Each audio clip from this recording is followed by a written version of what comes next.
Really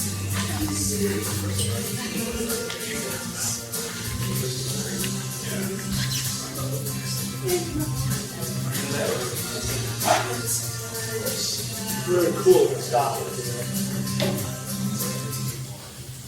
I saw it by like 7 seconds. Did that do it? It sure did. Excellent. Good afternoon, everybody. I think I know everyone here. My name is Glenn Raucher. Thank you. Thank you for braving the wet and the cold northeastern weather that us northeasterners and us folks from the UK brought over down here to the sunny south. Don't forget sorry. the Midwestern. And the Midwesterners. Actually, everywhere from outside of here brought the weather here. So everybody wants to apologize to everybody else. So just, you all know as well as I do how busy and crazy homecoming week is with events and seeing people you only get to see once a year. And I don't take for granted that those who've chosen to read and those who are here to hear them read have decided to be here today. So I'm very grateful from the bottom of my heart that you guys are all here. So thank you very much for that. One thing that I want us to do when we leave is, because they're setting up for an event right after us, is let's leave no trace. Take everything out. There's garbages at the end of the bar. There's garbage cups. Take them out when we leave. Just a very, very, very, very brief history of this piece. It started about the fall of 2016, listening to Southern Rock Opera on long train rides back and forth from the Hudson Valley Writer Center, where I was the frustrated managing director, in the heart of my drive-by truckers beginning experience and not knowing any of you, which seems just unreal right now. And listening to the song Cassie's Brother and thinking about Cassie and Steve, and the fact that they were the only siblings that perished in the plane crash on October 20th, 1977, that killed 7 people, and then thinking about who might be affected by that, other than fans, of course. And that led me to write the first poem in the sequence, Cassie Lou Rugain's Cassie and Steve's mother, and wanting to hear her voice. And that immediately made me think of who else wants to speak? Who else, upon hearing the songs and the topics of Southern Rock Opera, might have something to say about what's going on? And from that start in 2016, on June 10th of this year, 2 days after the Southern Rock Opera Revisited tour began, I missed it by 2 days. I finished the first full final draft of these 19 poems and a couple of encores. I can say it to echo where I started. This thing could not have happened without the community, without your voices in my ear in person, on the phone, without your presences online.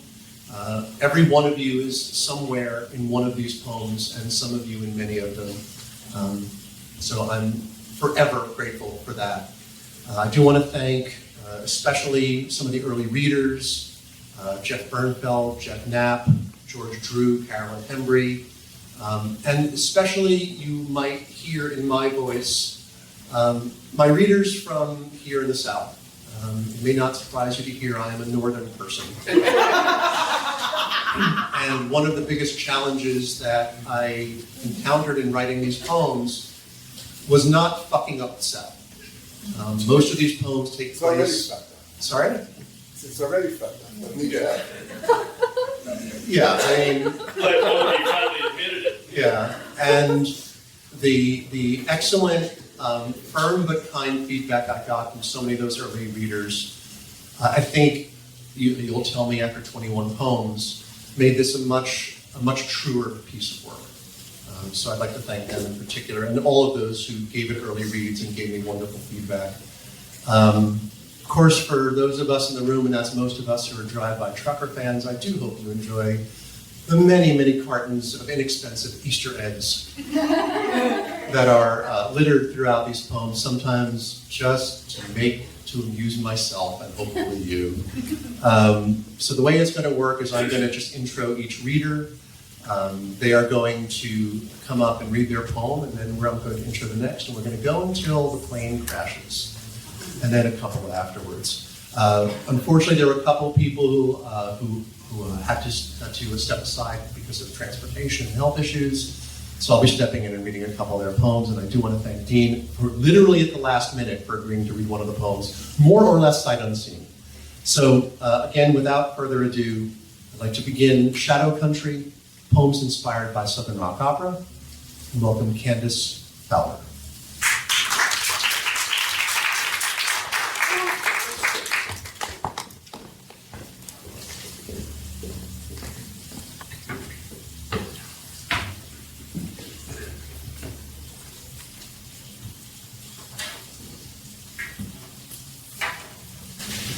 But when the story was told the next day at graduation ceremony, everyone said that when the ambulance came, the paramedics could hear Freebird still playing on the stereo.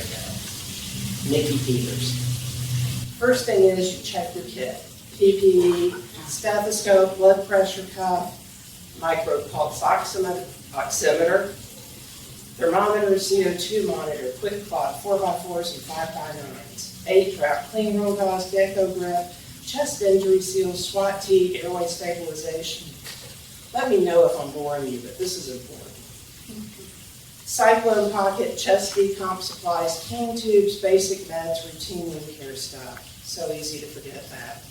My nightmares are reaching for something not there.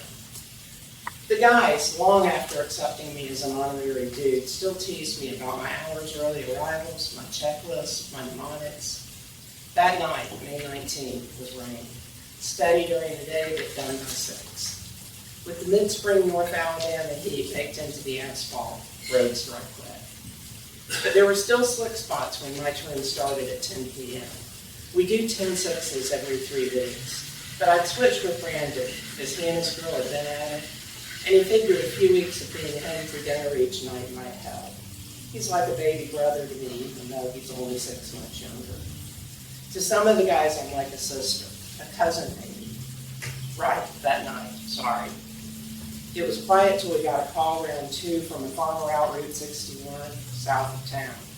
Said he heard what sounded like an explosion out near the T. Shored my gear down, siren singing, we raced out.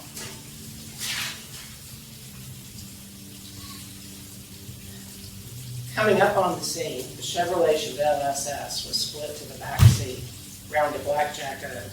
Putting on my PPE as I moved down the embankment. Saw right away the driver was a goner. A boy, young, you could tell by his clothes, though face gone, blunt force. The kind of head wound that works on the mind, barely recognizable as human. Hand still on the stick shift. If anything, the girl in the passenger seat was worse. Alive. The crush between dashboard and devastated seats. Howling. Even little hope, Tim and I got to work, talking to the girl, saying, hold on, as a matter of course, though both of us knew if we could save her, what her life from there would be. Likely, long, hard years in a wheelchair, if that. Years of painful therapy to relearn how to breathe, walk, eat. Every day people walk out of their homes, never once thinking, I can walk on my own, I can breathe this air with these lungs, and eat and taste and swallow. Then we come across the end of that here, crawling around and over the busted metal. Tim and I worked, our voices echoing around, till the girl went still. Her breathing, shallow from the start, stopped. Involuntarily, I looked at my watch.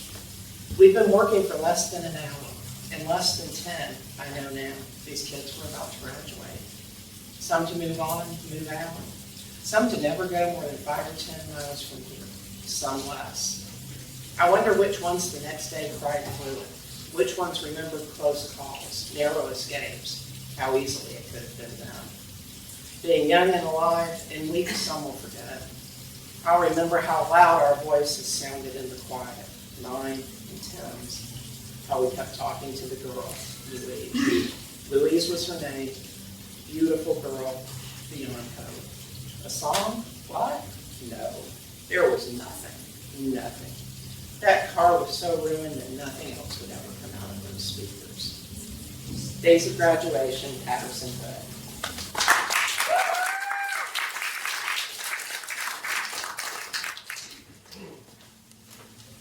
Thank you, Candace. How's the volume in the back? Is that all right?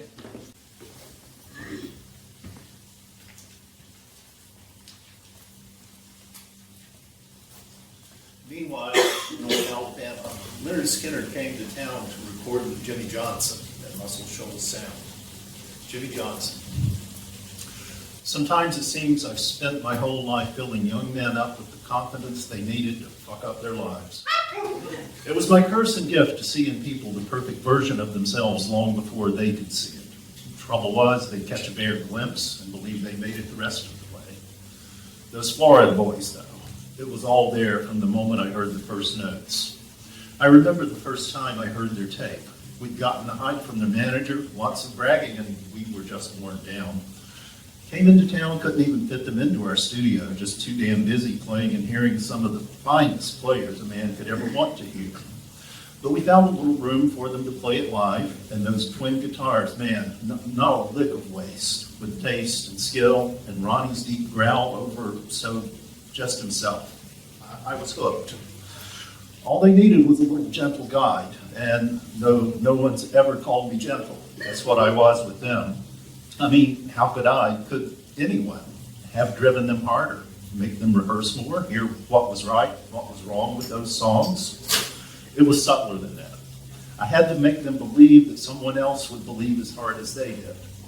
They worked, and I listened. They asked, and I answered. They played and played, fingers to bone, and each time they got closer to who they were born to be. Later on, Ronnie and I got crosswise, not surprising, two bone-headed hard-asses, and damned if I could remember what we got tangled over.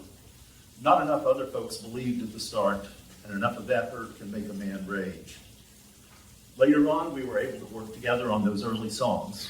Added Cassie, Joe, and Leslie, and it was finally fun.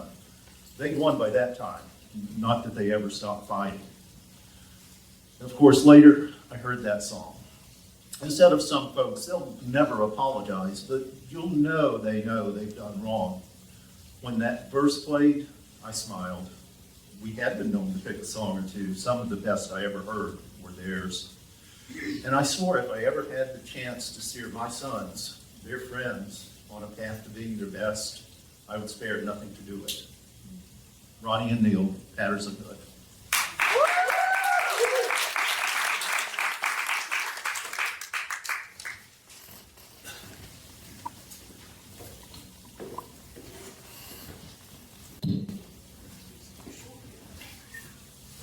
Thank you so much, Todd. Julie Bradlow.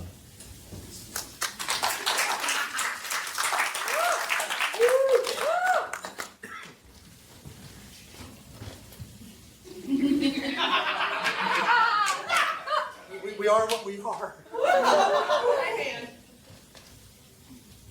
Down here, you're running from a broken heart, or to a heart that you have to break. Ruth Miller.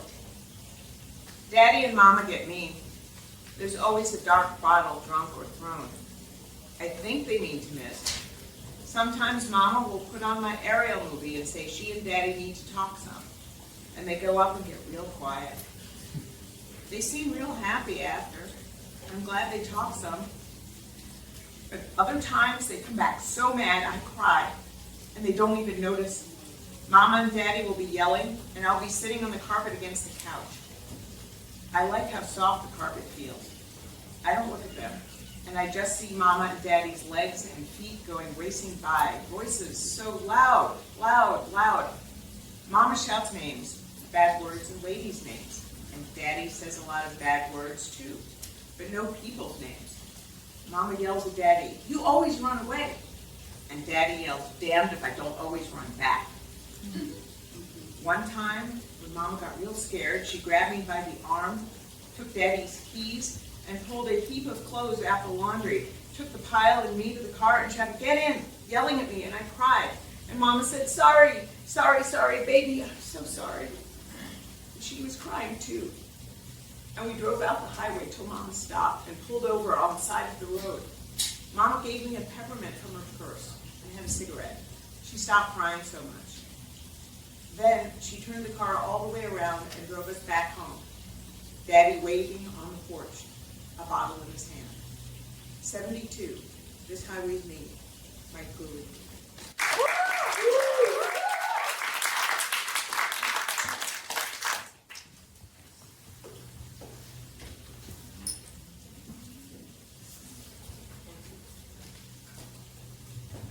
Thank you, Julie. JanMarie Robertson.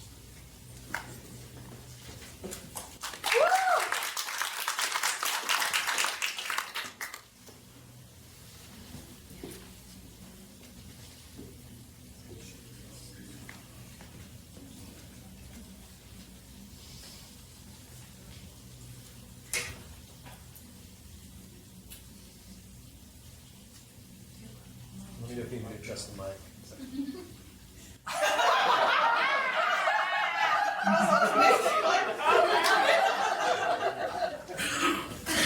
You should have arranged the readers behind.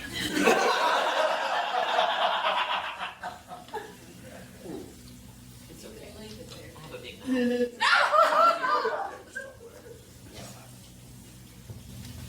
We didn't have much money. The Lord picked up the tab. They made me write him love songs, sitting in my room. Beth and Robinson. But what of sitting with a young man, a boy really, shaking nearly out of his threadbare pajamas, sweat, then cold, cloth stuck to skin, crying, screaming, the fever'd come down of the first dry days? And what would I do? Sweetheart, the Lord has a plan for you, and this is all part of it. There, into this bucket. There. Thinking back, I'm surprised I didn't get hit. Have one of them who was not far gone from glue, or glue in Daddy's belt. Mama's silence and indifference, almost worse than the poisons, turn and blacken my eye. I remember a young musician fighting his parents all the way through the front door. The shouting, making the other residents' heads pop up like prairie dogs, wide or squint-eyed at attention. He wanted to bring his guitar, an old acoustic in a battered case, intending his stay as much for punishment as healing. More, to be truthful, they wanted him stripped, left only to think and pray.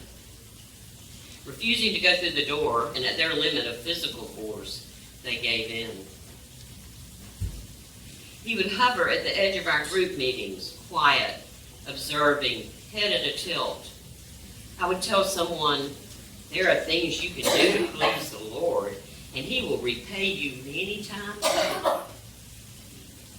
I believed it then. He came to me one day and beckoned me into his room, one he shared with a sad, large young man, more sick from an uncle's sins than from any drink or drug, silent, shrinking into himself every day. He said, I have something for you.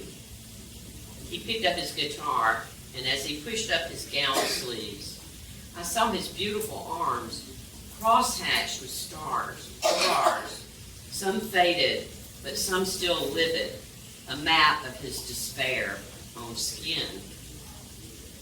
Listen, he whispered and played. This song he had written, he said, the previous sleepless night, taking the loud voices in his head and forcing them into quiet by making them song. A song for the Lord, but as he sang it, in a voice raw and refined at the same time, cracks like river tributaries leading to exquisite places, I knew it was so much more. A mournful song of who he might have been, who he was, full of regret, of sorrow only hinted at in any scripture, of drink, of his parents handing down inevitable damage, ever onward. And at the end, he looked up and said, why are you crying? I had to lie and say, because God is good. But then I knew that the small, quiet doubts I've been able to push down for so long were only going to grow, their roots so much deeper than any eye could see. Dead, drunken, naked, Patterson Hood.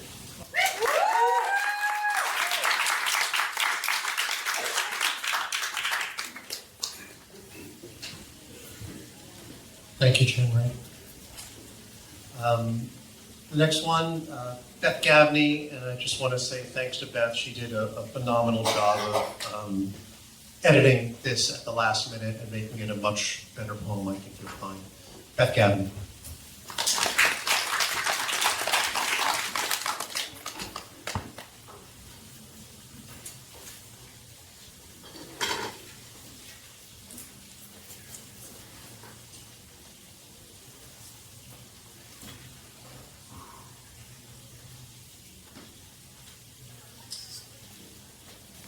When I was 16, I had a little trouble with the law.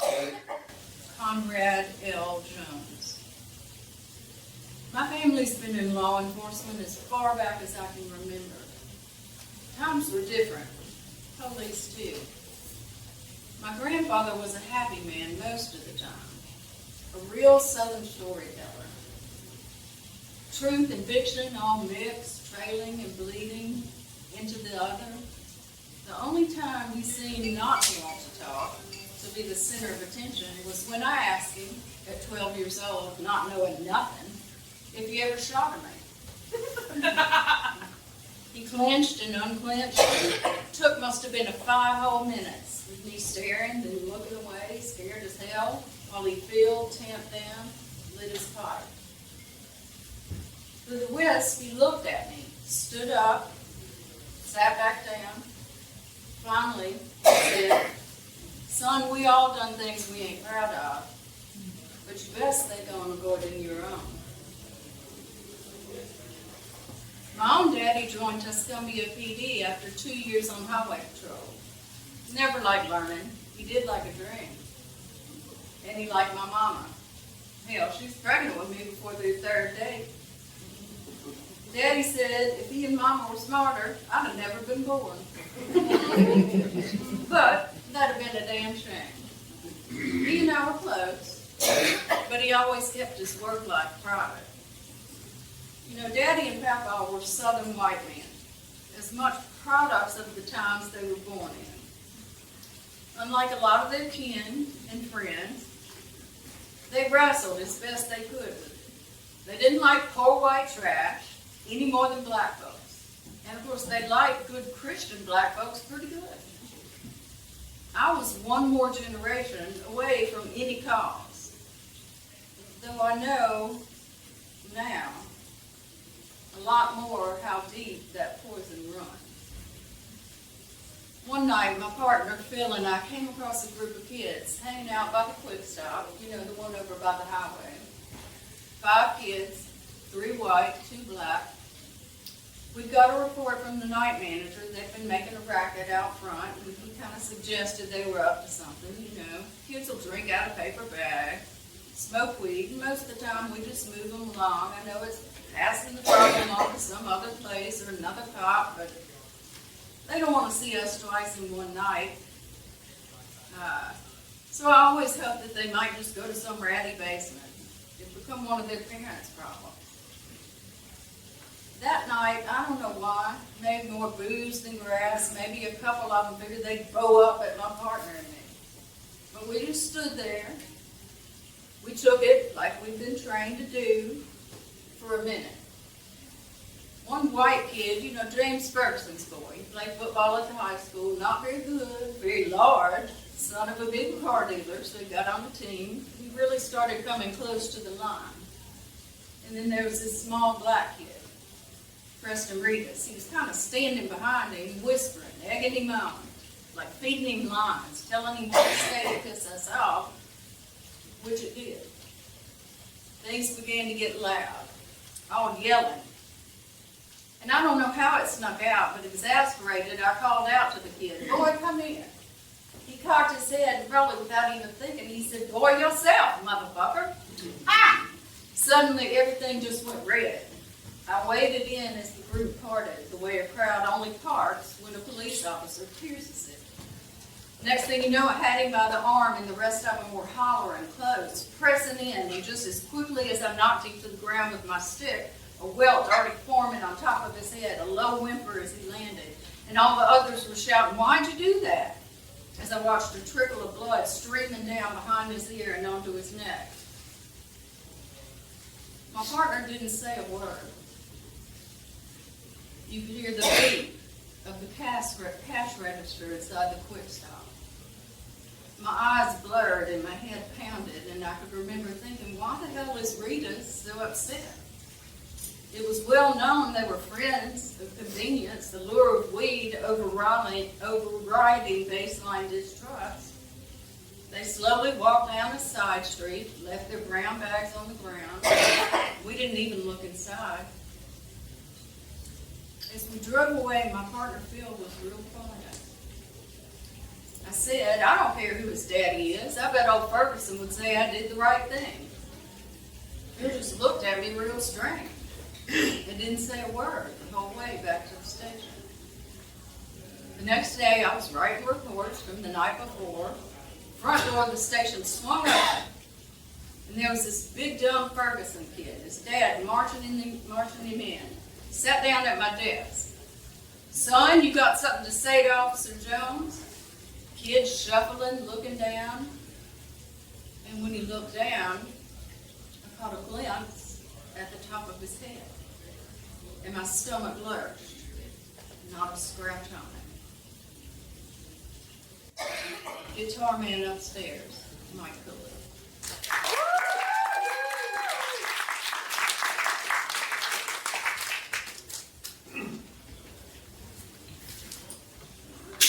One good Gavney deserves another. Dean Gavney.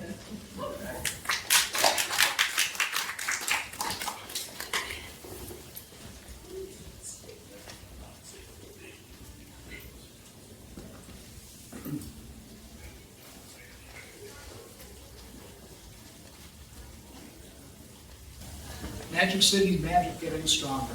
Dynamite Hill ain't fire any longer. No man should ever have to feel he don't belong in Birmingham. James Howell. You fly into Birmingham Shuttlesworth now, an unimaginable thing just 60 years ago, when the Reverend was marked, even more than we all were, his campaigns an offense that could not be tolerated. And I know it pains my white sisters and brothers that care to open themselves up to the feeling of others, 400 years of horror cannot be undone in less time than that. That renaming does not remake, that revisiting does not shift history, that reliving is an eternal burden. Dynamite Hill is still desolate. The slow bombs of poverty and hopelessness leave it gaps larger than those torn by explosions. We ride the buses together now. We lean over office desks, our bodies close, and pore over minutiae of the workday. I could not get up every morning if I believed the good people of Birmingham were outnumbered by those who still wish evil. There is bread shared where bombs once broke the morning quiet. I sit across the table from my white friends here.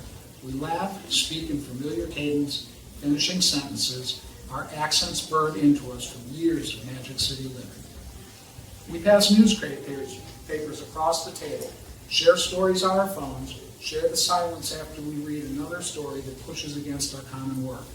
Yet, as much as I know them, know their good deeds, their fervent desires to do better, I also know these stories sink further down into my bones. They read Michael Brown. I see Michael and see the faces of Addie Mae, Cynthia, Carol Denrees.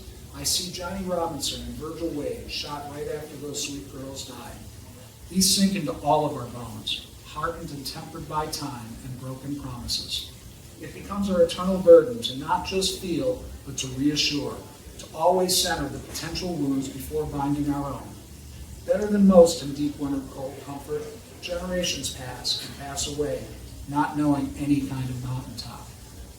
Birmingham, Patterson.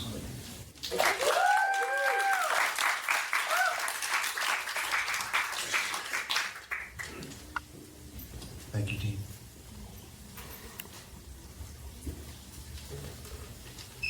Mr. Jeff Cox.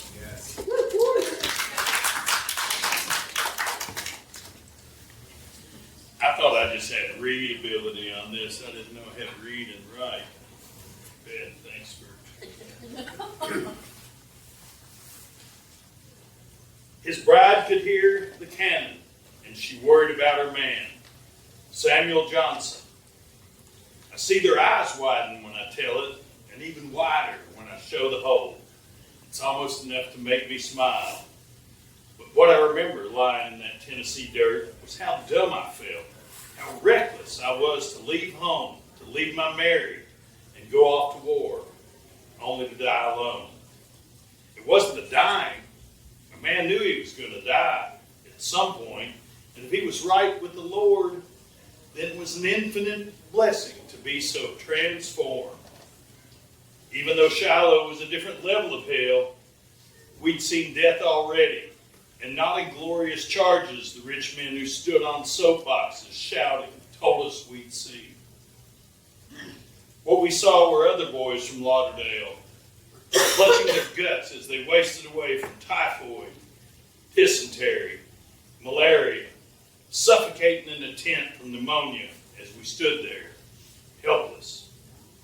What chance did these country boys have against those kind of enemies? Never mind the men. And hell, boys no older than us, marching across our farms and our fields. But we went, friends, brothers, because it's what you did. Does that sound stupid? I suppose it is. But I also know that sometimes you've only got bad choices to make. There were men who refused, men who went north, men who scavenged among our wives and sweethearts, who deserved the retribution some got dealt. At Shiloh, we went forward in the morning, very early, next to boys from Mississippi and Tennessee, with whom we jested and japed about who was a braver fighter than who hours before. But as we followed Colonel Halveston through the woods that morning, I tell you, not a man felt brave. Pondering what lay beyond that tree line, 10,000 men moving through the dawn light until you could almost make out the breathing of each and every one of us. At first, we surprised the Yankees. For 15 minutes, we ran through their camps. Some fellas grabbing the food they had just started cooking for their breakfast, now ours. We've done it, boys. We've licked them, I heard Lieutenant Colonel Harris shout. But then a second later, a sound like the world ending, a firecracker and thunder boom, and we started to fall. I got hit on the 5th of the 6th volley, like the biggest man in the world punching me in the belly. Then a burning and pain shot from my center up to my head.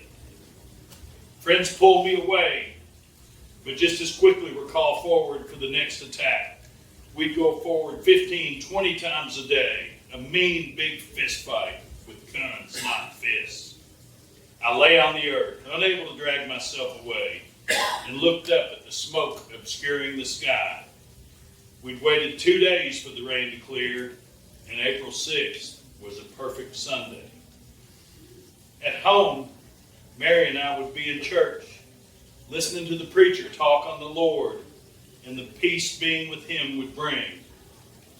But what I wanted more than anything was to rise and to walk to that worried woman and apologize to her for ever leaving home, leaving her to fret and fret her days, to hear distant cannon and cry quietly alone in the house we built, where we carried logs and nailed them in place. And in the evening, her body and mine, whole, unmarred, in candlelight. I wanted to be home, just 60 miles away in those moments, when I faded in and out of place, when I half expected to hear angels and my long-dead parents hover and beckon. Home was what kept me, and wondering why I ever left. The Yankees pushed us back the second day, and what was left of my comrades gathered me up and carried me back to Corinth. They helped me heal my body, and then they sent me back to Florence. Young ones don't need to know about that. I told some to Mary, but when I started, she would crumple in tears like she was back there in April of '62 again. So after she was gone, it became my little party trick. Like some men whip out their dentures to the horror and screams of the little ones, or pop off their artificial leg and brandish it as they hop. They'll have their own worries and stories. They'll have other people tell them they should do this or do that or should do that, and maybe they'll leave home and leave hurt behind. The Southern thing, Patterson Hood.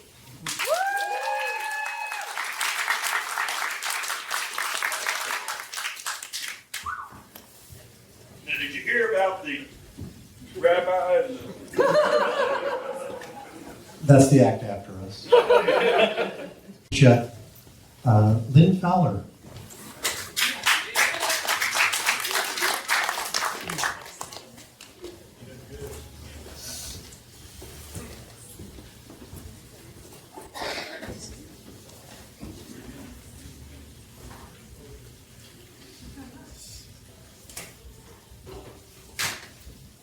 Perkins. Well, I just know now that I upset Lisa and Rachel. I get an idea in my head, and for a moment it's all shiny and perfect, and I'll ready papers and what I want to talk about, only to be told, with the gentleness I barely deserve, that there is no meeting, there's no team I need to prepare, no boys to mold, no games left to win or lose. So I get confused about all that. I mean, I know something's wrong, but I'll be damned if I can place what it is. My kids, and by kids I mean my children, and those who played for me at Alabama, and please don't call it Bama, at least not in my earshot. Always had a little fear of me. I don't take any pride in that. My goal was never to scare anyone. I wanted so badly to communicate to them all, my kids, all my kids, how not doing things right was wasting the day. And we had only so many of those promises. Yes, I know how I came across. Red ass. Crimson red, you might say. No one knows of the post-game gatherings where the few men I trusted and could count on would sit in the quiet of the locker room and shake the walls with language and laughter. I knew some world-class cussers in my time, and hell yes, I always competed for the damn gold there too. This is now a different kind of look I get. My daughters, my darlings. There's something like pity in there too, though I don't have any idea why. I'll be looking through playbooks, lost, the way I always get when I need to focus. They'll interrupt me, I'll bark, and then a little later feel lousy and try to make it better. What was I saying? Right, you were asking me about the bear. He said to me, I brought you here not because it's going to be easy, but because it's going to be hard. Said, I was one of us. I knew that succeeding such a man wasn't going to be hard, but impossible. I would die for this team and for this man. The fact that he would say this about me today, as he hands over his Alabama boys to me, I can't tell you. I need to plan and plan. If I were to stop getting interrupted every 5 minutes, I've upset them again. My briefcase with my papers, my leather helmet, briefcase, papers. 3 great Alabama icons, Patterson Hood.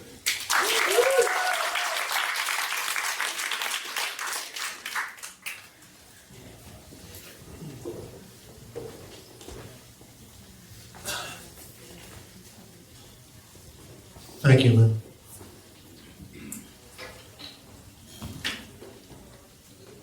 Everyone doing all right?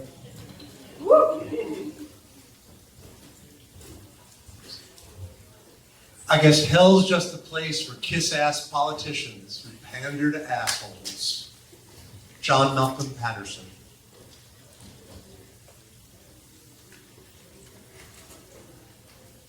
I suppose you want the true talk about old George, how I was the last man to beat him in Alabama.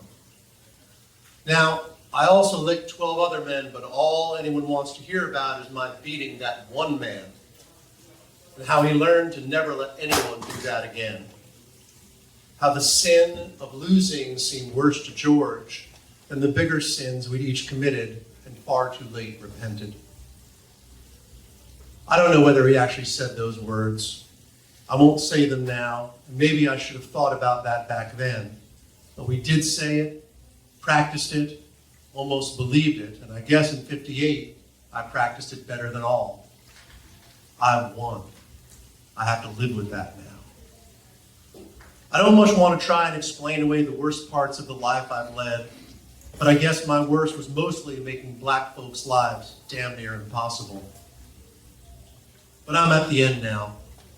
Who on earth expects to live to be almost 100 years old? Wallace has been gone for 26 years. Longer than he was governor of our beautiful state, and that seemed like an eternity. Some people who called themselves good felt bringing black folks into our lives, our stores, our churches, schools, and homes was too much change, too soon. Though now we can see their 100 years waiting was too much to endure. So I threatened to use my power to shut down schools if so much as one black child stepped through the doors. And now I can only imagine the hurt and confusion those babies felt, and can't pretend or explain it away. Though maybe that's all I'm doing right now with you. Of course, I did things I'm still proud of, can speak of uncomplicated. Everyone, white and black, drives on highways, and I brought good ones to our state. Beautiful lakes and rivers, clean and available to all in most places. But no one remembers any of that, and I know that's my fault. Governors weren't allowed to run for re-election, so Wallace won in '63, having learned his lesson and gave the good people what they wanted. Surely he repented too late, as I have. I'm not complaining. I had much good, much more than my share. I know I caused my wife, Mary Jo, great pain in loving another woman. I wounded her in ways I cannot, or maybe won't, comprehend. There are things better to not think too hard upon. Except for legalities, Tina Sawyer and I were married long before that beautiful September day when after 30 years we finally were in the eyes of God. And Mary Jo had a right to hate me. I gave her such embarrassment no woman should have to suffer. And those black Alabamians. A man will be punished in the afterlife for such hurtful actions on earth. I know I will be for that, and for the other cruelties George and I shared. Wallace, Patterson Hood.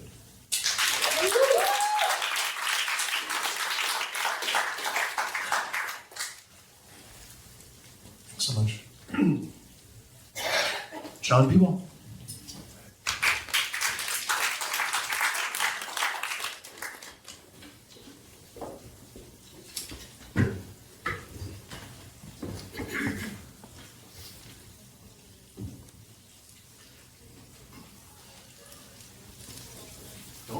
Problem is why he keeps sending me away. Deacon Thomas Barnwell. I don't mind that young man thinking I'm stupid. I was 17 once, and I remember how dumb adults were. I don't say much to him, and I'm sure he takes silence as disapproval. There is plenty, but Nicole does talk to me, and she likes him some, so that's at least a start for me. A lot of the boys here in Tennessee and northern Alabama, I'd leave there in the ditch after a good red-faced yelling, or speak to their daddies after church at Salem, and tell them to divert their boys from my front door and Nicole's side. I didn't kid myself. I'm sure they've at least started down the path.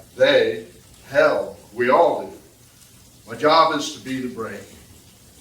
Odds are that will probably happen on its own. 15 and 17 rarely reach married by 20. As a deacon at Salem, I run most of the weddings here, and I can pretty much tell on sight which ones are young, too dumb, too not anywhere near love to last. I've had parents walk by me, white-faced, red-faced, sad, hurt, angry altogether, and I whisper a prayer to myself for those kids. Around here, that's a lot of bad reasons to wind up stranded together in front of a minister, hearing him issue 2 late warnings of life as sin, of paths to hell, of failing to turn to Jesus, to God. Most walk out straining joy at best. Weeks, maybe months later, their mamas and daddies will pull up one of our uncomfortable chairs and we'll have an uncomfortable talk. A baby brought into instability, bruises, their married daughter back sleeping in her too small bed. My son, my firstborn, I can't reach and stop trying. Christine, Nicole's older sister, I sent to stay with cousins up in Illinois when things got too scary here. We all never talk, and I repent that, and don't intend to make that mistake a third time. Nicole will often tell me, Daddy, I have to go to sleep, as I chatter on into the night. Maybe I'm making up for sins I visited on my lost children. I realized one night, after one conversation about school and faith, and yes, boys, she's already smarter than me, my littlest country girl, thinking and talking circles around her daddy at 15. They're not going to be married. I don't hope for a break, but I stay out of Nicole's way. Last week I heard her on the phone say, I'm tired of being taken for granted. And then you expect me to stop my life for you? I teared up, turned and walked quietly away.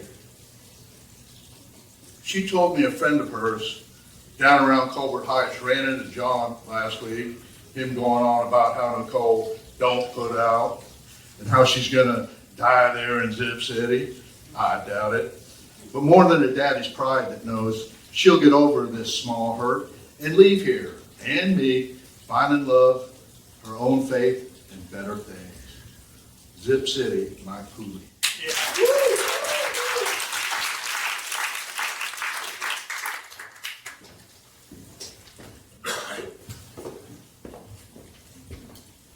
Another one of the poems, you'll hear another later, that I really felt someone needed to talk back to the song. Sean Leggett.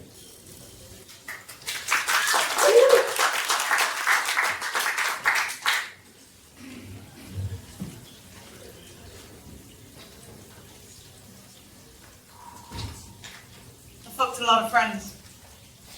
I fucked a lot of friends, got a black line drawn right across my name. Jesse Gardner. I think I might have been the last to go, but when he came back for Grandpa's watch, I had to walk away. It was in a ribbon-wrapped sneaker box under the childhood bed we shared, covered in dust, leaving a perfect clean rectangle from where it got moved, creating a path from its hiding place to the edge of the bed.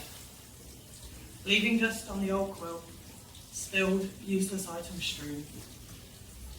I sighed and began to gather myself and things. A charm bracelet with JESSIA, the C missing. A broken Skylab and Saturn rocket. A bunch of small change too small for even Billy to take. Anything worth even the slightest penny long gone, pocketed and hocked. Spare change to change craving to something that feels like salvation. Only that watch, our grandpa's watch, gone. For the longest time I understood. I knew how I was enabling Billy. You're just making excuses for him, Jess, my husband would say, more in sadness than anger. He and Billy more or less got along, at least until Tommy came home one day looking to cut the lawn and found one less lawnmower than he had at last check. How did that son of a bitch just ride that damn thing away from here? We're sure he had help, even though by then he'd fucked a lot of friends over. Most had long ago blackened out his name, but for a while at least one or two would join in a caper. Fit to find a fix for a few dollars, dimes on the dollar any pawning would get. I'm not saying old Bert Richards would look the other way at something illegal, but then again, I'm not saying so. And so enough got passed across the pawn shop counter to push withdrawal away for at least one more day. Tommy told me I had to let him fall in order for him to get back up. I just couldn't. Any more than I can tell Mama the truth about her baby boy, the youngest. How he'd come up to me in town in Bruno's or Kroger's. A tiny tap on my sleeves as not to startle me. and through the glassy eyes I could still see Billy. Little Will, my own baby brother. That shadow from the front yards and grassy fields, never quite out of my sight, even when I huffed and sighed, mostly pretending that I didn't love how he cleaved to me. But what tugged on me in that aisle could no longer be called familiar. My grandpa was a William too, a gentle and kind man who saw something of himself in Billy that he didn't see in Carl or Donald. A quiet, only so often interrupted by an explosion of enthusiasm, like a gazer of joy. Grandpa used to say, "They thought I wasn't all in there in the head either when I was a boy," he would say when folks asked why Billy didn't talk much, or even seemed to pay attention when we had company. "Don't be rude, Billy," Mama would say. But Grandpa would just quietly shake his head and respond, "Oh, let him stay dreamy, Brenda. No one's saying anything he'll need to remember." Carl and Donald both loved Grandpa's old wind-up, but even as he forgave Billy's delicateness, he felt he wanted to give him something that would, as he said, give him a root. So that beautiful watch. Over time, his visits back from the Georgia line got less and less frequent. But this last time, I don't think he even had a key. And despite things going missing from the house where Tommy and I lived with Mama, we still never got into the habit of locked doors. He came in and barely disturbed anything but the shoebox. Hardly a footprint on the carpet.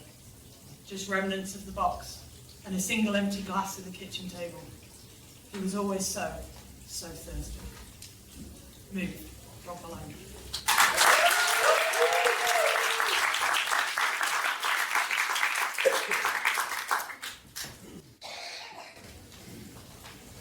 So I think this is at the point where you flip the record over, I think to side 3, as a matter of fact. So just, I forgot to say at the top that any donations made for this event are going directly to Nucci Space. Should have said that right at the top. And I think, obviously, I don't really need to belabor how important Nucci Space is to this community, and how grateful I am that this little thing that we're doing today can go to support the good work that they do. Side 3, Danica Don.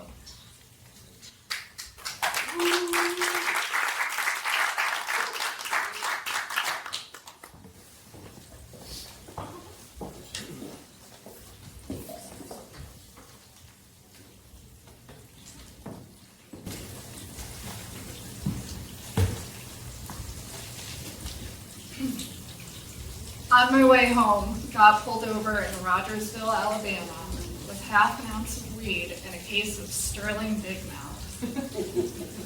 Conrad L. Jones. After that, I couldn't trust myself one bit. I broke down right there at my desk, even if the big dumb Ferguson kid or his big rich dad couldn't see it.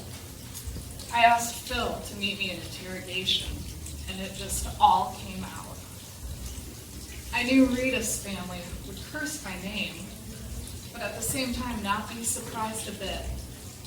Hal, he's just like any other police. Eventually they show their colors, and it ain't black. I wondered why Phil hadn't said something in the car, hadn't corrected me. He said, "Con, you are not going to hear a word." I went to my sergeant and asked to talk, and told him what happened. Rita's, the Ferguson kid, words, and a club across Preston's head. The shock of Ferguson's boy without a scratch. He sighed and tried to make me feel better. It's a mistake, Con. Could have happened to anyone, which did not make me feel even a bit better. I was police and wanted to still be. But what did that mean now? Did I black out? Did I block out what I did and did knowingly? I went home, sat alone in the dark, and had a good think. The next day, I went in and asked for a transfer to highways. It seemed simple then. A car goes too damn fast, you pull them over, do some quick and dirty math, and hand them a ticket. I decided I'd be clean here. No talking out of trouble. No favorites, just 75 and 50 equals 100 points. All was well, and I started to think I could work my way back up to patrol, back on a beat. One night, just outside Rogersville, I saw an old cutlass waving across Lee Highway. I hit the roads and set out, catching up with them a little down the road. I looked at the license plate and saw that the car was registered over in Florence. The kid driving, Eugene, was 16, barely, and his friend even younger. Both of them looking like babies, not a serious facial hair between them. I did the usual spiel, license, registration, insurance, all checked out, and saw the case of Sterling Big Mouth on the floor in the back seat, hastily covered by a denim jacket with band logos all over it. Saw the baggie between the younger one's feet, and knew I could make a hell of a lot of trouble for these two just by writing it up as I saw it. Maybe spare them even worse trouble down the line by giving them some pain now. I don't know what made me not go down that road, and I know it wasn't blackout or thinking they were anything other than what they were. Two dumb kids likely up until then having the time of their life. They managed to get out that they were at a concert over in Huntsville. They just wanted to get the car home, Mom and Dad waiting up, long past midnight, all kinds of trouble for them if they were any later. The kid in the passenger mumbled something about spiders. Hey, as long as he was not behind the wheel, he could recite Deuteronomy for all I cared. I warned them, making my voice as frightening as I could make it without laughing at those poor kids. I said, keep the beer where it is. And there better be the same amount of cans in there when you get home as there are now. And then I let him go.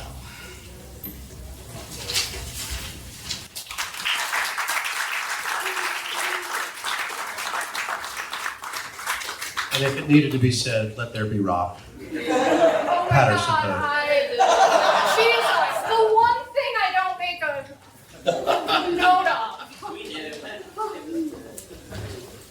There are a few Easter eggs. Easter potatoes this year is too expensive. I think I already made that joke earlier. Sloan Garner and Prior Green.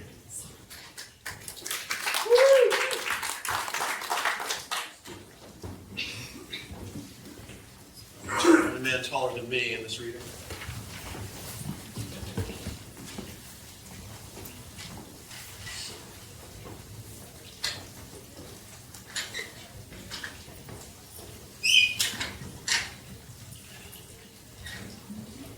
Someday we'll sell our road cases.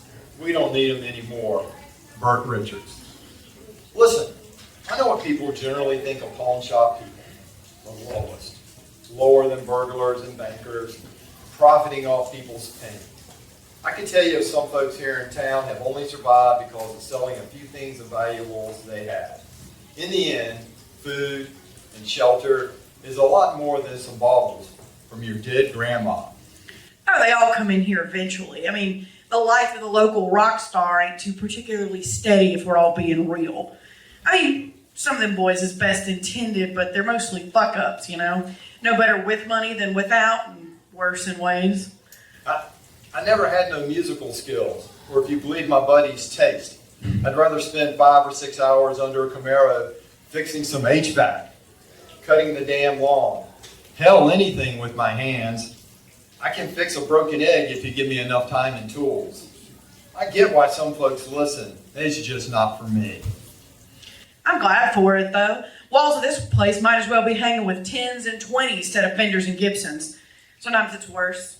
Get a girl pregnant, face an angry daddy. Suddenly that Les Paul 58 is less an extension of, well, your manhood, than a few months of groceries and formula. I kind of feel bad sometimes. But I got a business to run and my margins ain't wide. I see their faces sink when I offer 10 cents to the dollar. Some even get a little hostile. I got guns under the counter as well as above. But a hand gets extended eventually, and some make it back and I will sometimes cut them slack, but I still need to eat. I have sons of my own, though. The and sons of the name is not reflecting any kind of reality. It just sounds better to folks. My sons wouldn't be called dead in here. And I figure we're all the better for the distance. One group came in with these big old road cases, great black and silver tanks, so hard you could drop them damn things out of an airplane 30,000 feet and they just bounced, provided they didn't crush nothing or nobody on the way. Sometimes we can't see the damage we cause. Band name or initials, stenciled on bright white on the side, told me some sad story about just needing to pay for their next record to get more liquid. Liquid? Hell, them boys had the worst sniffles I ever heard, so I said, listen, boys, I mean, if another band with initials matching DBT is looking for some cases, I can turn them. But what the hell good are they otherwise to me? They shuffled, looking down, still am sniffling. All right, I felt bad. And I said, boys, why don't I just lend you $1,000? But hear me, I know your daddies, and what's more, your moms. You put your money up your noses, and they started to protest, but my hand quieted them. And not only will you never see those bad fellas again, but I'll still come for my money. And your parents will help me get it, understand? They nodded, shuffled, sniffling all the time, and laughed. And while I know there were many parts ridiculous, I could also sense sadness there. The feeling that a beautiful dream they had was being handed over to a semi-stranger. To be sold, maybe sold again. And the fact that that box that held something they loved would fade from memory of having it like a photograph over time. Thank God those damn things had wheels. Would have taken 5 strong men to move them out behind the store. Road cases, Patterson Hood.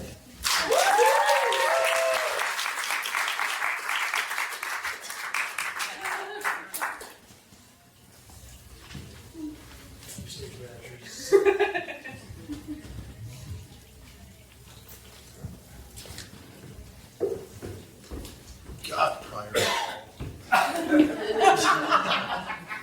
It's like, everyone's like, now you know how we feel, you big gawky asshole. I don't think I'm an asshole. It's mostly thanks to you. So just very quickly, I said at the beginning about the collaborative nature of this. As you probably noticed, there were 2 people on stage reading a monologue. And I'm very, very pleased that Sloan and Pryor talked me into letting them do it their way. Thank you guys so much. Thank you. Yep. Moving on, Scott O'Kelly.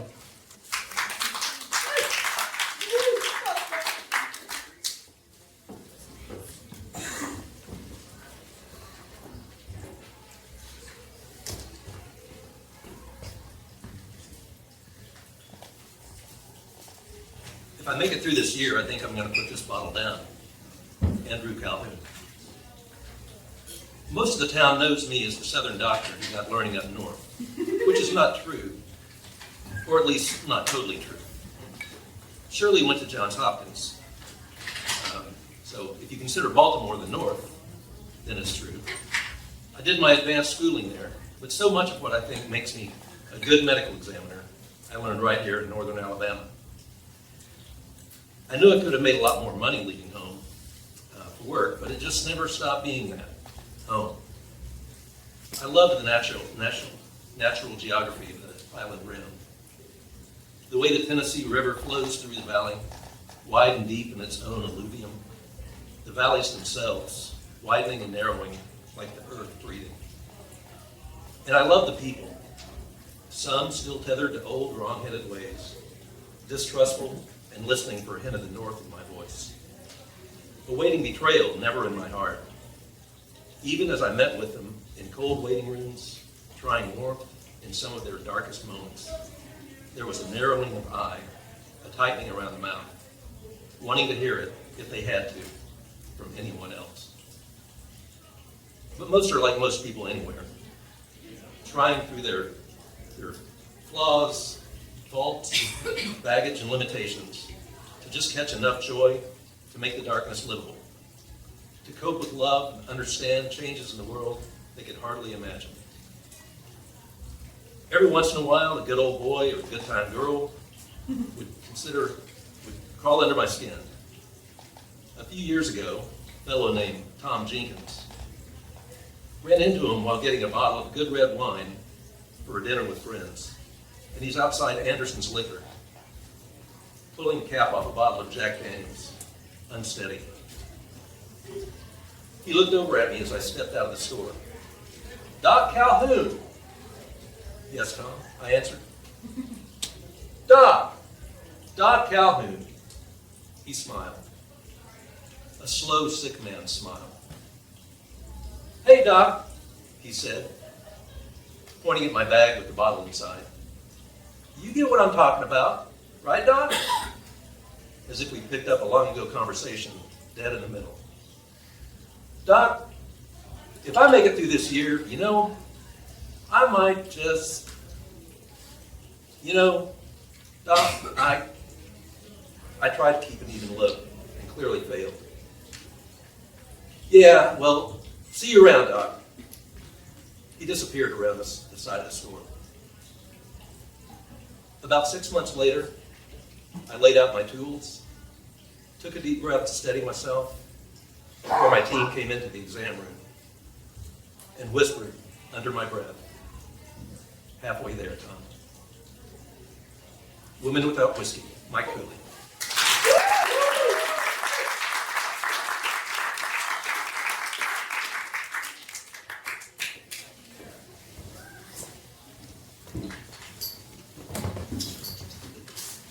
I lost the run sheet. Found the run sheet. I did the last one without my reading glasses, and I'm actually not sure how that actually happened. But here we go. My community service had me working for the county, cutting grass on the off-ramps and medians and such. Tyler Dickson. Nobody smart ever went broke selling people drink, food, and smoke. At least back then. It started off, if not innocently, then at least small. Our business was mostly cash, and when we started, we dotted the I's and crossed the T's, and there was so much of it. After a while, things got a little loose, which is a nice way of saying when I needed 100 for a bauble for Heather, or that riding mower, or just to put down cash for that house on the lake, or just to be able to go somewhere and haul out a wad of bills to show that I'd made it, I took it. I mean, I lawyered up like one does, but there was never any questions where things would wind up. I knew when our accountant said, "Tyler, you really shit the bed this time," that the jig and the good times were up. After the judge tore me up pretty good, he sentenced me to a year prison for community service chaser. Heather couldn't believe any of it. First, she swore to anyone who would listen that all the rumors were nonsense. No way this man I loved and married and gave children to could be such a damn fool. Then, when I finally told her the truth, she felt the fool, and man, I'd let that old judge call me a criminal and a liar for all of eternity before I had to see that look on her face again. The betrayal, Like, I'm the one you go to when things get out of hand, the one you trust to help figure out the hard shit. I broke her heart then and there, and no amount of jail will ever make up for that. She left, with the kids, of course. Prison was about what you'd imagine if you had a pretty damn good imagination. I was luckier than most, but there were scary times.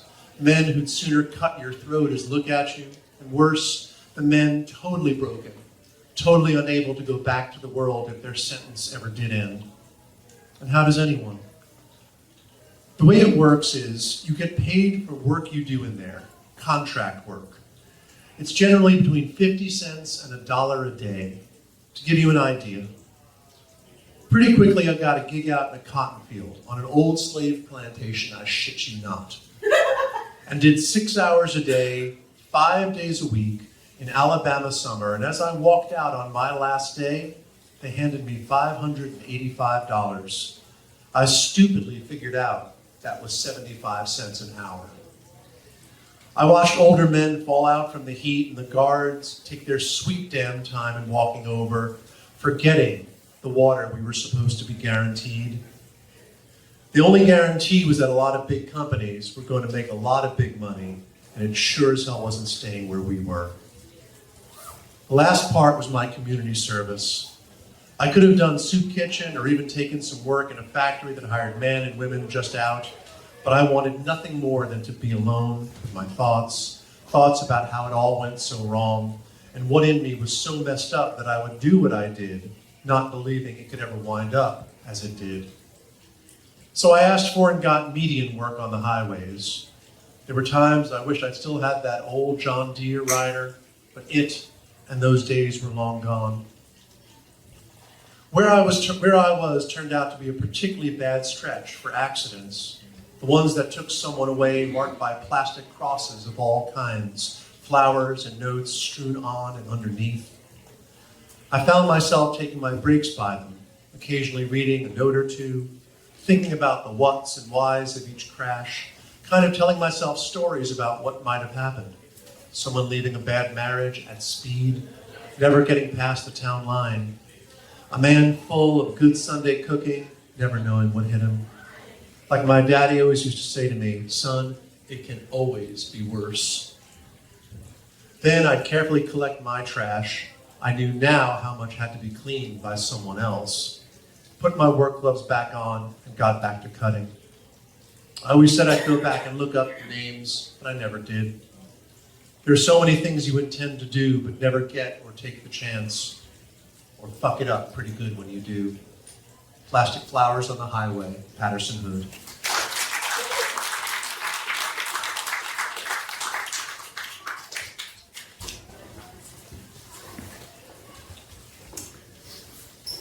The redhead, or as I know her, Andrea Shane.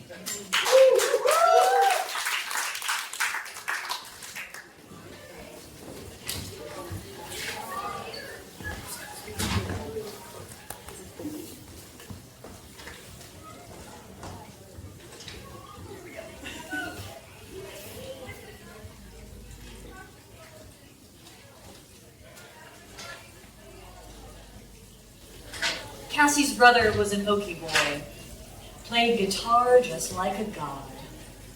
Cassie LaRue Gaines. I didn't want a namer after me. My husband insisted. A dangerous pregnancy to result in such a precious little thing. You worked hard, Cassie LaRue, you deserve this. So she was.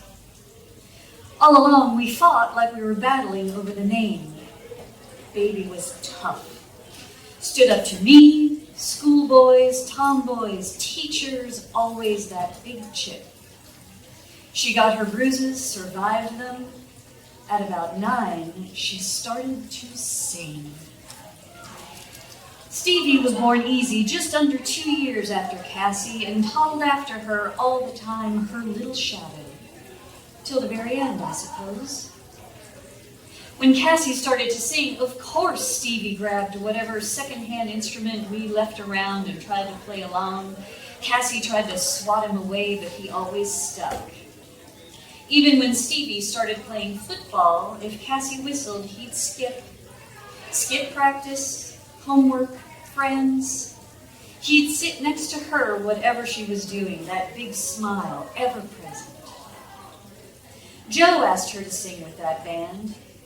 Cassie didn't know, heard they were even wilder than the Okie boys she'd fought off forever. Drawn to her fight, her long hair sirened by her voice.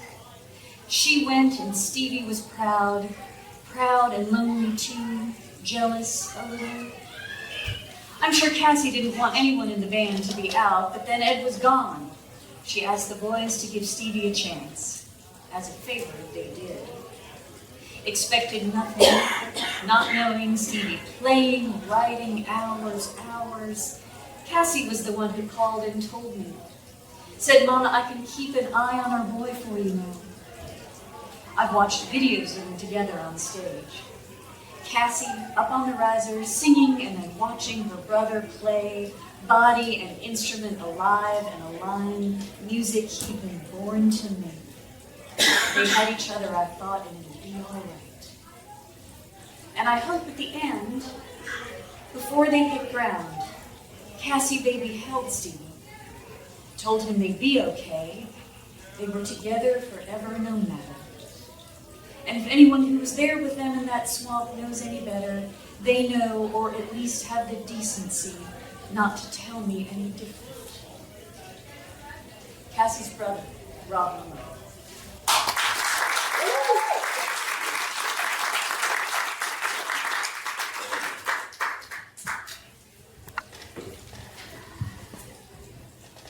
Thank you, Andrea.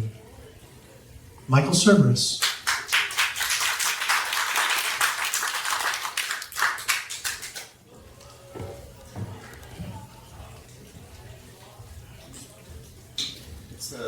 Thanks for thinking I'm such a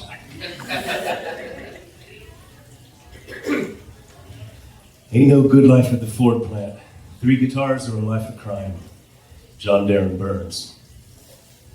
By the time Michael and I came in '64 at 19 and 17 years old, no car had been building here in over 30 years. The Depression, shrinking Mr. Ford's needs like a lot of companies. The river fed the plant.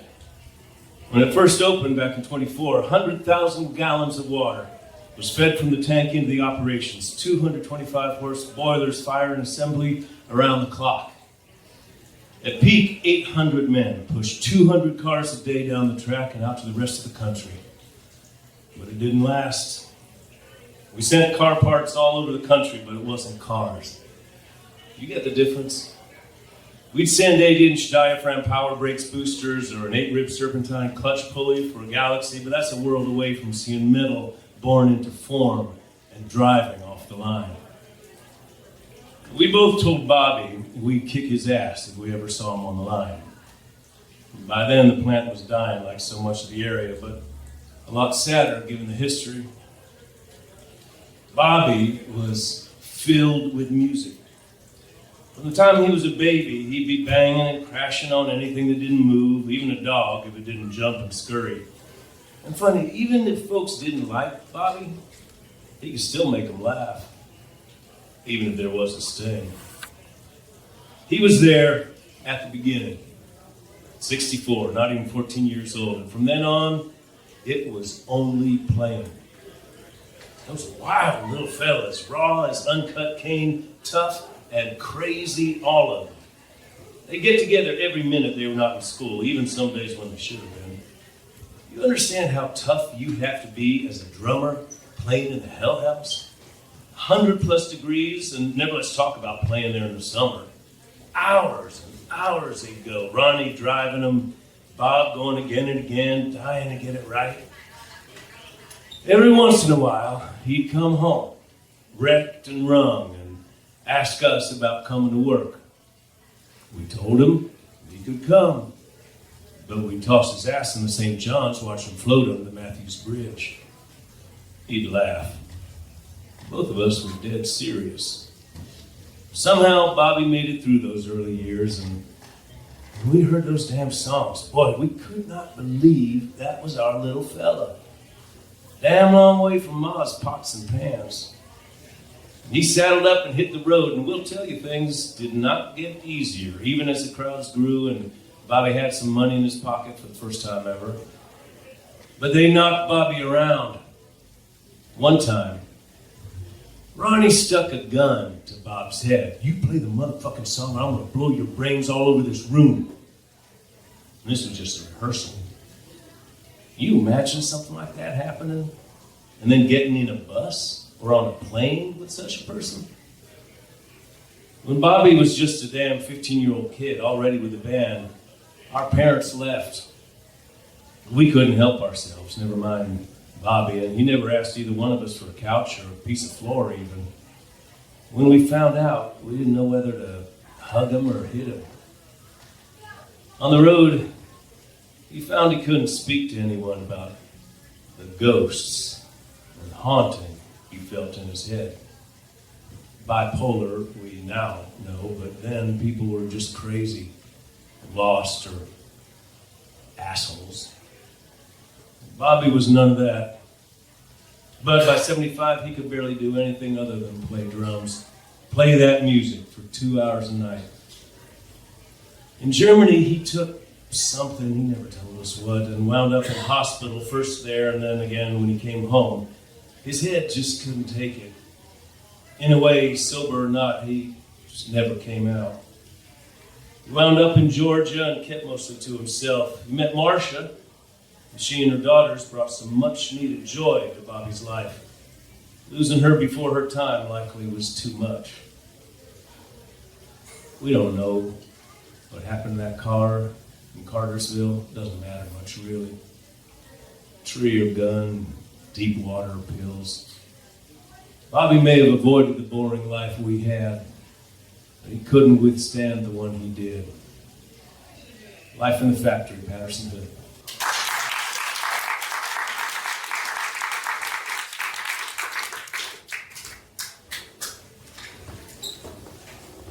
Thank you so much, Gregory. Jessica Hornsby-Betts.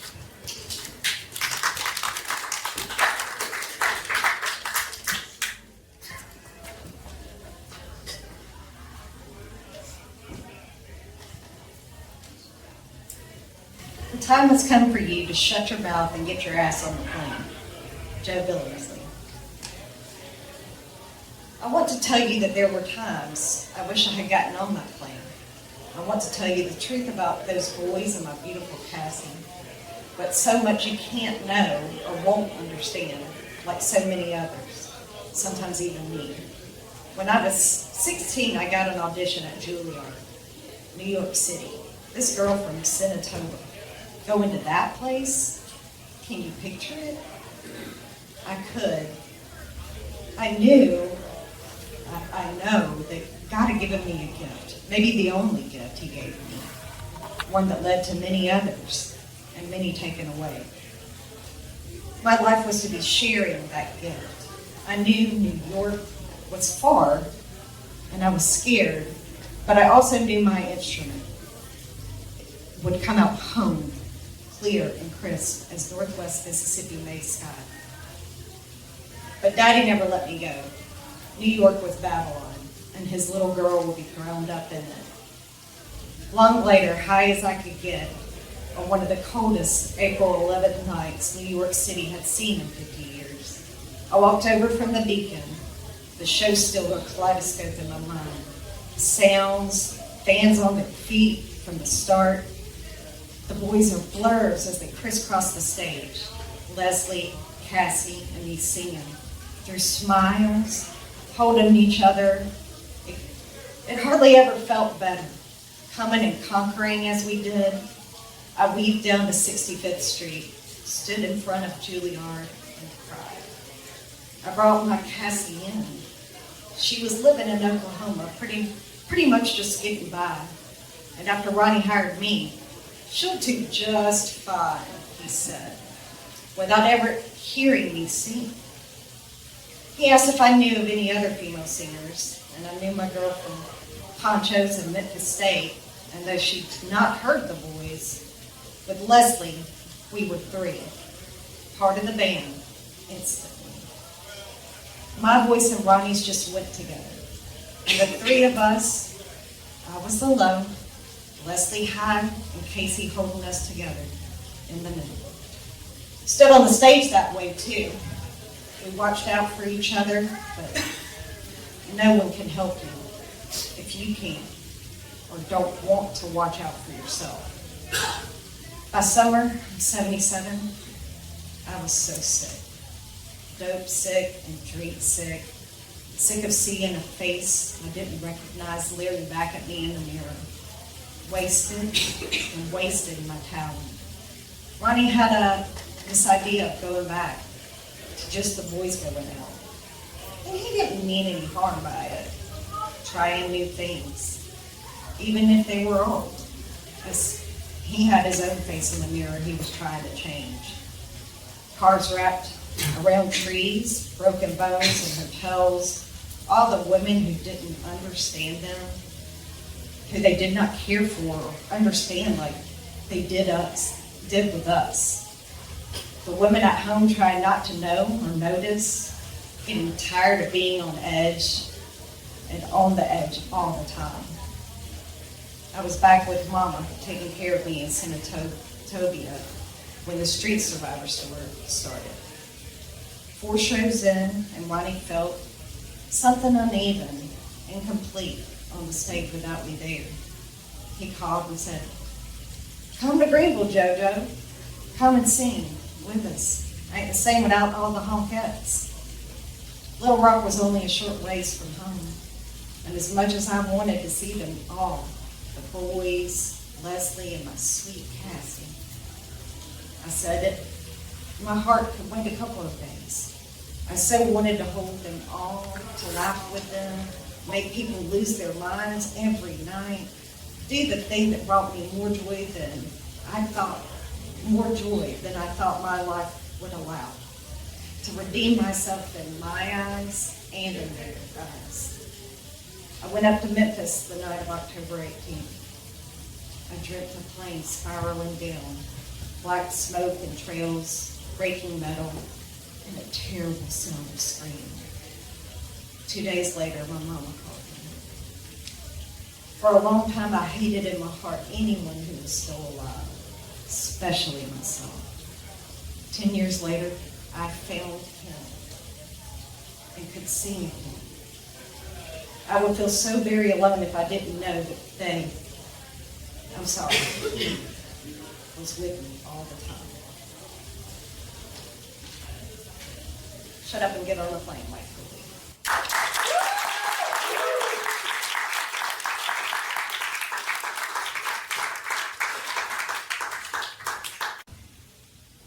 Mr. Stephen Dusner.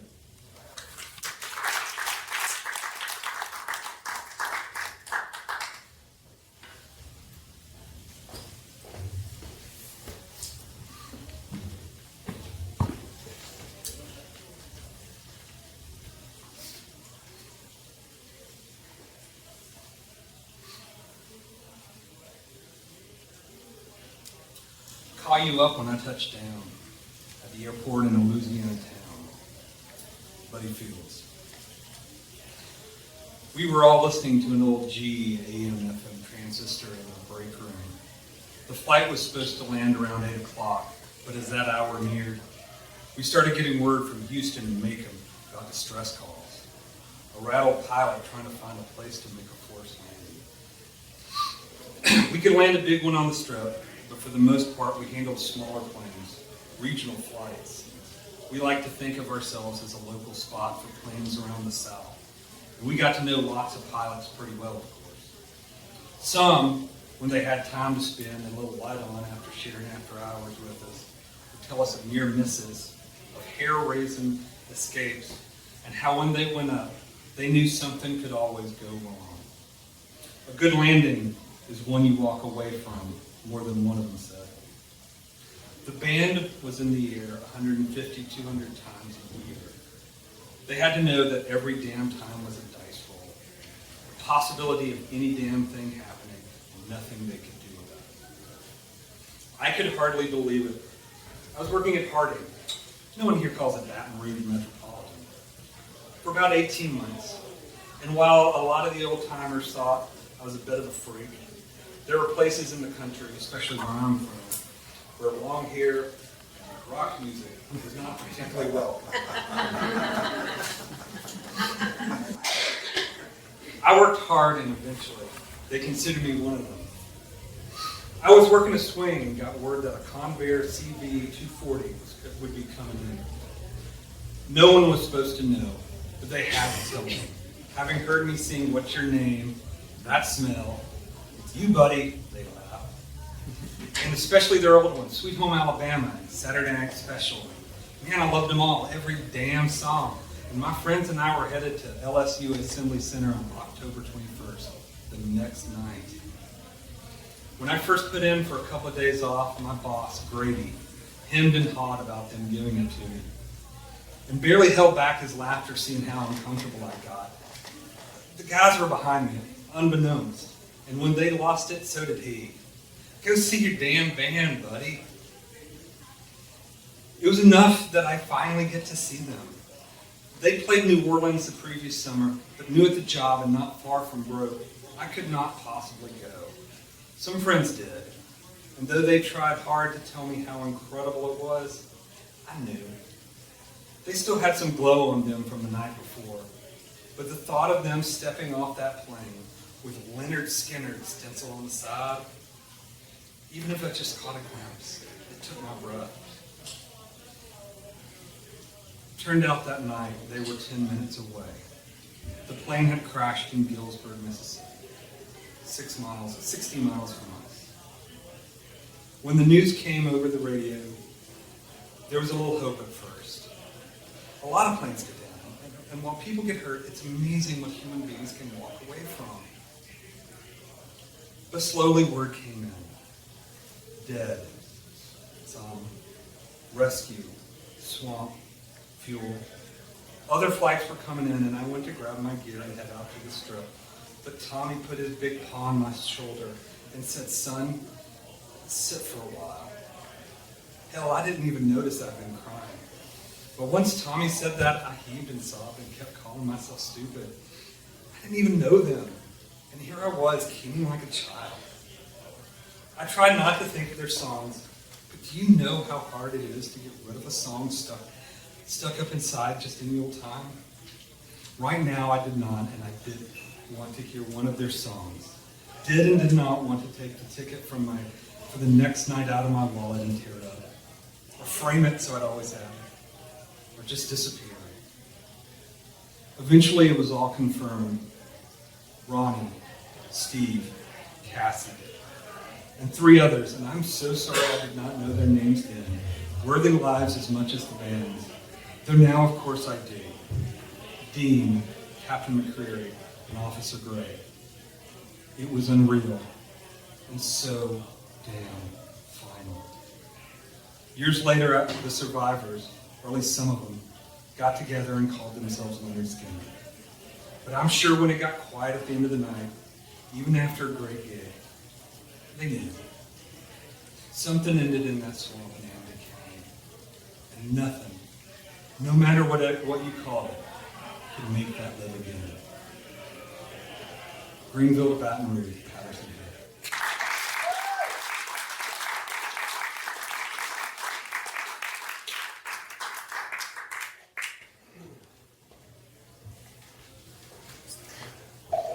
Cody McKelvey was supposed to read this one, and his voice would have been so much better for it than mine.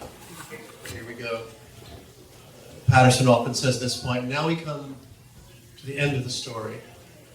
We're going to do at least one encore. I know some folks want to get to see actually Southern Rock Opera visited next door.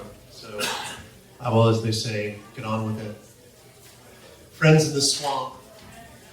Friends on the ground in the trees. Johnny Moat Jr. The way folks drive around here, I first thought it were a car losing the road, then pouring off an embankment.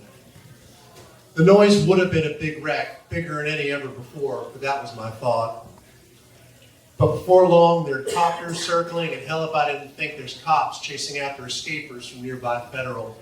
None ever got out of there, but I suppose there's a first for everything. I'm here bailing. Things are just about to go full dark, but every year it seems we need daylight on the farm we just don't get. After the hay were done, I still need to get the cows. Getting darker. That'd have to wait. I went up and told Barbara, lock tight, not open till she saw me come up again at the door and be ready with her .22. I grabbed my .243 and started up the Ford. Headed over the Easley farm. Before I left the property, I caught sight of 3 figures coming across the bridle path, edge of the corral, a tree line. At church, there's folks that claim they've come face to face with the devil. I've never had much truck for that, but I tell you plainly, them boys were a vision from somewhere dark. Before they got too close, not knowing all what, I fired the .243 up in the air, a hell of a noise. Wanted whoever to know I was there, lest they be surprised and fire off themselves and not at the sky. Later they said I shot my rifle at them, even said I hit one of them. Worried after all that went down they'd be killed by some redneck farmer. Well, redneck I get. Even that deep October, sun's up till 6:26, and I use every second of it, sometimes more with my headlamp on. But I get it. Makes for a more dramatic story, but damn if it needed any more drama. My shot stopped them moving, and I hollered out. They answered, "Don't shoot!" in wild words. A plane, crashed, friends, swamp. This was no car leaving any road. I knew they didn't escape from anywhere. I rushed back to the house and yelled to Barbara, "Call everyone close. Trucks, four-wheelers, now and fast." She did, and before long, we had 5 or 6 of us inching, cutting through the swamp. It was so dark for the first little while, we only had the chopper light as guide. I was making sure I didn't lead us into deep water, then looked up and set myself with the chopper light, then ahead to see if I could see anything closer. Then I heard. Not human or anything I'd known as human, but too human. Take the worst pain cry of a child. No. Even now, all these years later, sometimes I hear them calling names, starting with a low, rumbled moan, rising to a shriek all at once, then the quiet. We did what we could. It weren't much and it weren't enough.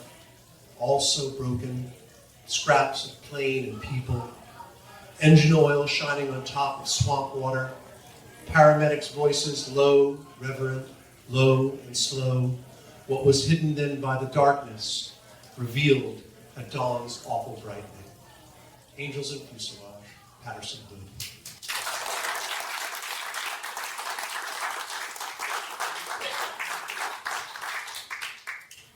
And I know the truckers don't do encores, but I think we're going to do at least one. Christy Collins Rylander.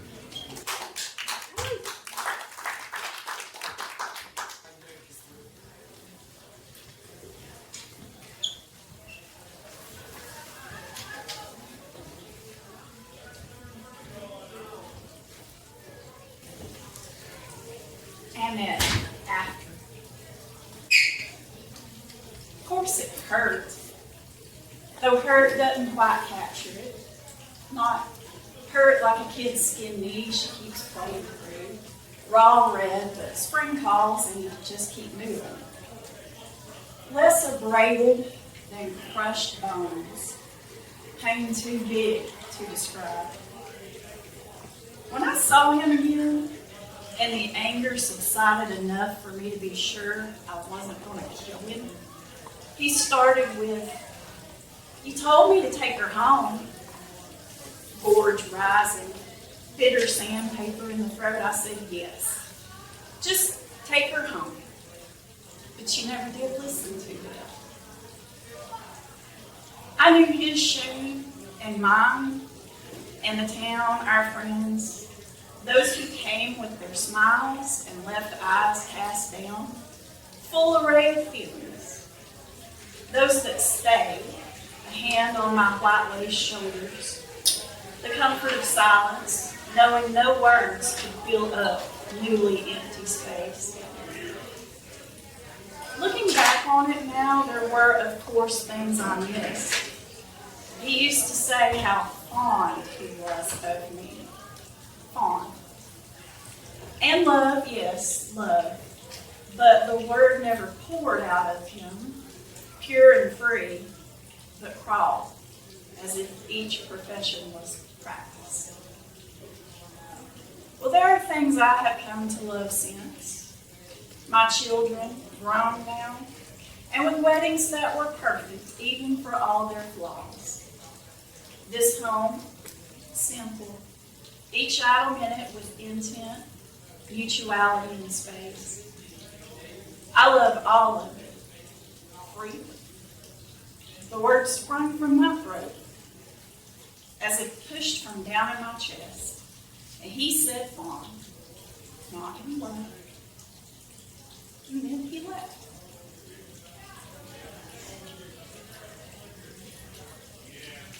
By the time George and I fell for each other, I had long since grown past any concern about sidelong looks, cross and crazy theories about the why and the how. I even made my peace with Mary Lee. I can't say our friendship ever healed past that wound, but I found I could speak words to her without daggers. She and I did love each other once. Before our wedding day, George was more watchful even than usual. That man, those blue eyes I had come to seek, to want to turn toward me, flickering with all his wide, wild feelings, were calmer, almost darkening. And I know it was knowledge of what went before, of being left, of the shame, long past, that some still felt defined to me. One night just before, next to each other on our southern yellow pine porch steps, he turned to me and just held my gaze. And for a moment, I felt something heavy move under my breastbone, a flutter. And like he felt it too, he said, "You know, here is where I have always longed to be." And I cried, and I knew, even more so I knew before.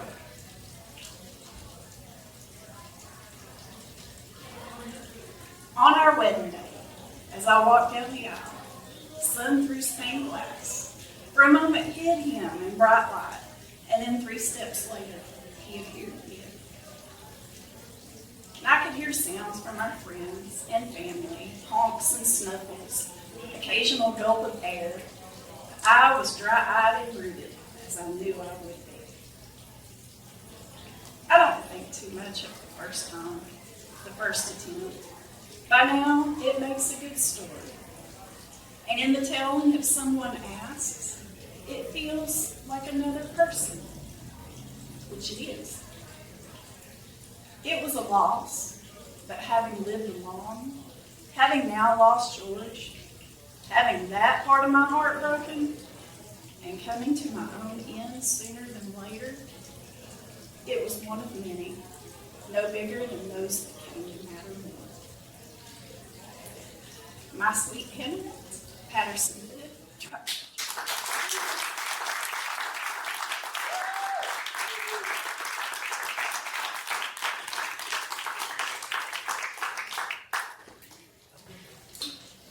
Thank you all.